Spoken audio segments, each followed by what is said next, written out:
செட்டிநாயக்கன்பட்டியில் போலியான லோகோவை கொண்டு தயார் செய்யப்பட்ட குளிர்பானம், பெண் கைது. குளிர்பானம் மற்றும் லேபிள்கள் பறிமுதல். போலீசார் விசாரணை.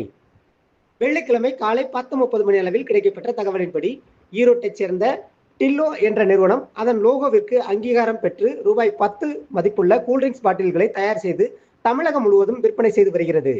இந்த நிலையில் திண்டுக்கல் மாவட்டத்தில் அதே போன்ற லோகோவை பயன்படுத்தி டில்லோ என்ற பெயருக்கு பதிலாக டால்பின் டியோ என்ற பெயரில் போலியாக கூல்ட்ரிங்க்ஸ் தயார் செய்து விற்பனை செய்து வருவதாக ஈரோட்டைச் சேர்ந்த டில்லோ நிறுவனத்தின் மேலாளர் குமரவேல் திண்டுக்கல் மாவட்ட அறிவுசார் சொத்துரிமை அமலாக்க பிரிவு ஆய்வாளர் ஜெஃப்லாவிடம் புகார் அளித்தார்.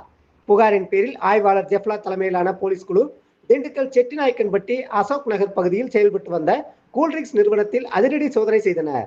அதில் டில்லோ நிறுவனத்தின் லோகோவை போலியாக பயன்படுத்தி டால்பின் டியோ என்று 10 ரூபாய் கூல்ட்ரிங்க்ஸ் பாட்டில்களை பொன்னம்மாள் என்பவர் தயாரித்து விற்பனை செய்து வந்தது தெரிய வந்தது.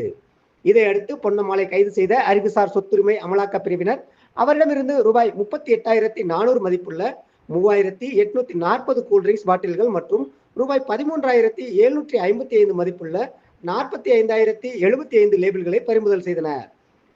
பதிவு செய்யப்படாத கூல்ட்ரிங்க்ஸ் நிறுவனத்தில் இருந்து மொத்தமாக 52,155 ரூபாய் மதிப்புள்ள பொருட்களை பறிமுதல் செய்துள்ளனர்.